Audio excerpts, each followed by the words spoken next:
ఈ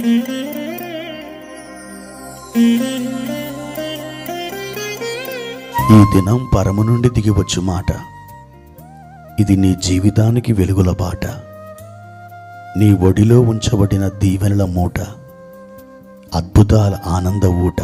జూన్ 24 సంవత్సరమంతా మీరు బైబిల్ చదివి ముగించడానికి ఈరోజు మీరు చదవలసిన లేఖన భాగము ఉదయం యోబు గ్రంథం 1 మరియు 2 అధ్యాయములు, సాయంత్రం అపోస్తుల కార్యములు 7వ అధ్యాయము 22 నుండి 43 వరకు. ప్రియమైన దేవుని బిడ్డలారా, ఈ ఉదయకాల సమయంలో ప్రభు కృప మీకు తోడైనగాక. ఎలా ఉన్నారు ప్రియులారా? బాగున్నారు కదూ? ఈ దినాలు చూస్తుంటే చాలా భయంకరంగా మన విశ్వాసంలో అంత మట్టుకు నిలబడిపోతామా, లేకపోతే మధ్యలో ఎక్కడైనా రాలిపోతామా అన్నట్టుగా పరిస్థితులన్నీను మనల్ని బెంబేలెత్తిస్తున్నాయి కదా. కానీ ప్రభు మనకు ఇమ్మానుయేలుగా ఎల్లప్పుడూ తోడై ఉన్నాడు. పరిస్థితులన్నీ ఆయన అదుపులోనే ఉన్నాయి. ఏదియు మన దగ్గరకు ఆయన అనుమతి లేకుండా రానే రాదు. ప్రతి పరిస్థితి మన దగ్గరకు వచ్చి మనల్ని టచ్ చేయాలన్నా ఆయనను దాటుకుంటూ రావాలి. ఆయన నామం ఒక బలమైన దుర్గం. ఆ దుర్గంలో మనమున్నాం. ఆ దుర్గాన్ని ఛేదించుకొని ఏ వ్యక్తులు, ఏ శక్తులు, ఏ పరిస్థితులు వస్తాయో చెప్పండి. దేవుడు ఈ లోకంలో మనకొక సురక్షితమైన స్థలాన్ని ఏర్పాటు చేశారు. అదే ఆయన రెక్కల నీడ. మీరు ఎంతకాలం ఆయన రెక్కల నీడలో ఉంటారో అంతకాలం మీ ఆత్మీయ జీవితానికి ప్రమాదం లేదు. మీరు తప్పిపోవడం అనేది జరగదు. దినదినం ప్రభులో ప్రవర్ధమానమై దేవుని కోసం బలమైన కార్యాలు చేయగలవారుగా పరిశుద్ధాత్మ దేవుడు మిమ్మల్ని మార్చివేస్తారు. ప్రియ దేవుని బిడ్డలారా, ఈరోజు ప్రభువారు మనకిచ్చిన వాక్య భాగాన్ని చదువుకుందాం. ఫిలిప్పీయులకు రాసిన పత్రిక 4వ అధ్యాయము 11వ వచనం. నాకు కొదువ కలిగినందున నేనిలాగు చెప్పుటలేదు. నేనే స్థితిలో ఉన్నను ఆ స్థితిలో సంతృప్తి కలిగి ఉండ నేర్చుకొని ఉన్నాను. ప్రియమైన దేవుని బిడ్డలారా, అద్భుతమైన వాక్య భాగం కదూ. నేనే స్థితిలో ఉన్నాను ఆ స్థితిలో సంతృప్తి కలిగి ఉండడం నేను నేర్చుకొని ఉన్నాను. ఇది పౌలు యొక్క సాక్ష్యం. ఇదే సాక్ష్యం మనందరి సాక్ష్యముగా మారునుగాక.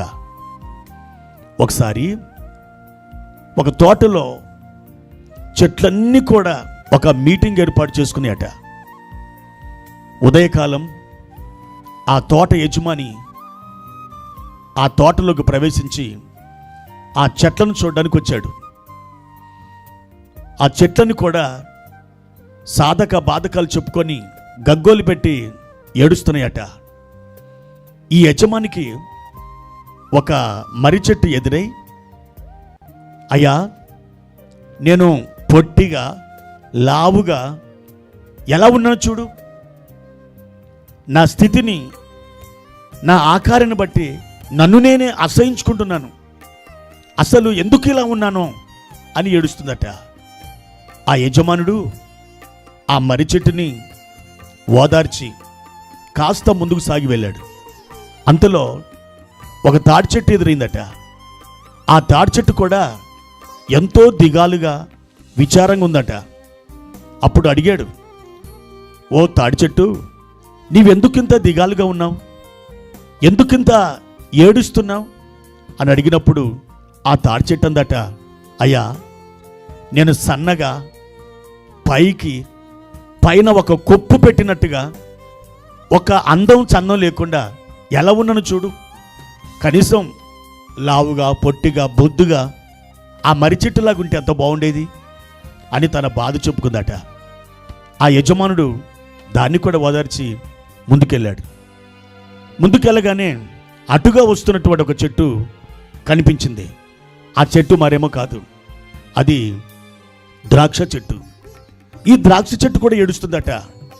ఓ ద్రాక్షవల్లి, ఎందుకు ఏడుస్తున్నావమ్మా అని యజమాని అడిగినప్పుడు ఆ ద్రాక్షవల్లి అందట, అయ్యా, నా ఫలాలు, నా మధురమైన ద్రాక్షరసం అందరికి ఇష్టమే, కానీ నా బ్రతుకు ఎప్పుడు కూడా ఇతరుల మీద ఆధారపడే బతికేనా? నా కాళ్ళ మీద నేను ఎప్పుడు నిలవలేనా? ఒక పందిరుంటే ఆ పందిరి మీద అల్లుకొని, ఆ పందిరి మీద ఆనుకొని ఆధారపడి ఎంతకాలం నేను నా బతుకుని వెళ్ళబోసుకోవాలి? ఆ తాడి చెట్లాగా నిటారుగా నేను నిలబడి ఉంటే ఎంత బాగుండేది అని తన బాధ, తన గోడు చెప్పుకుందట. దాన్ని కూడా యజమాని ఓదార్చాడు. కొంత దూరం వెళ్ళినప్పుడు ఒక చెట్టు ఎదురైంది. ఆ చెట్టు గులాబీ చెట్టు. ఎందుకు ఏడుస్తున్నావు గులాబీ? నీకేమైంది? ఎందుకు అలా విచారంగా ఉన్నావు అని యజమాని అడిగినప్పుడు ఆ గులాబీ చెట్టు అందట, నా పూలంటే అందరికి ఇష్టం, కానీ నా ఒళ్ళంతా ముల్లే. నా జీవితం ఎందుకు ఇలా ఉంది? ఇలా ఉండడం నాకు చాలా బాధని, దుఃఖాన్ని కలగజేస్తుందని తన యొక్క గోడుని వెళ్ళబోసుకుందట. ఆ తర్వాత కొంచెం దూరం ఆ తోటలో యజమాని నడిచినప్పుడు ఒక సంపంగి చెట్టు చాలా సంతోషంతో కూని రాగాలు తీస్తూ తన పువ్వులు పూస్తూ మకరాందాన్ని వెదజల్లుతుందట. దాని ఆనందాన్ని, దాని సంతోషాన్ని చూసిన యజమాని, ఓ సంపంగి, తోటలోని చెట్లన్నీ విచారపడుతూ దిగాలుగా ఉంటున్నప్పుడు, బాధపడుతుంటే నీవెందుకింత సంతోషంగా ఉన్నావు అని అడిగాడు. అప్పుడు ఆ సంపంగి అందట, అయ్యా, నీ చేతులతో ఈ తోటలో నీవు నన్ను నాటినప్పుడు ఒక ప్రత్యేకమైన ఉద్దేశంతో నువ్వు నన్ను నాటావు. పువ్వులు పుయ్యాలని, పరిమళాలు వెదజల్లాలని, నా మకరందాన్ని నలుదిశలా వ్యాపింపచేయాలని, అంతేకదా నన్ను ఈ తోటలో నాటింది. అదే మీ ఉద్దేశాన్ని ఇప్పుడు నేను నెరవేరుస్తున్నాను. పూలు పూస్తున్నాను, పరిమళాలు వెదజల్లుతున్నాను. విచారించడానికి, బాధపడడానికి నాకు సమయం లేదు నాయన అన్నదట. దేవుని బిడ్డలారా, ఇదొక ఉపమానం మాత్రమే, ఒక ఉదాహరణ. అయితే ఇందులో పాఠం మాత్రం గంభీరమైనది. అదేమిటంటే, మనం దేవుని చేత సృజించబడినప్పుడు మన స్థితిని, సమస్తాన్ని ఆయన నిర్ణయించి, ఆయన సృష్టించి ఒక స్థలంలో నాటాడు. ఏ ఉద్దేశముతో ఆయన నాటాడో దానిని మనము నెరవేర్చినప్పుడు మన యజమాని అయిన దేవుడు ఎంతో ఆనందిస్తాడు. అది లేదని, ఇది లేదని, వాళ్ళు బాగున్నారు, వీళ్ళు బాగున్నారు, నా పరిస్థితే ఇంత దారుణమైపోయింది, నేను నాశనపు అంచులోకి వెళ్ళాను, ఈ విధంగా మీరు విచారపడుతున్నంత కాలం ఏ రోజు కూడా మీరు సంతోషంగా ఉండలేరు, దేవుణ్ణి మహిమపరచలేరు. ప్రియ దేవుని బిడ్డ, మీరు ఏ స్థితిలో ఉన్నా ఆ స్థితిలోనే దేవుని మహిమపరచండి.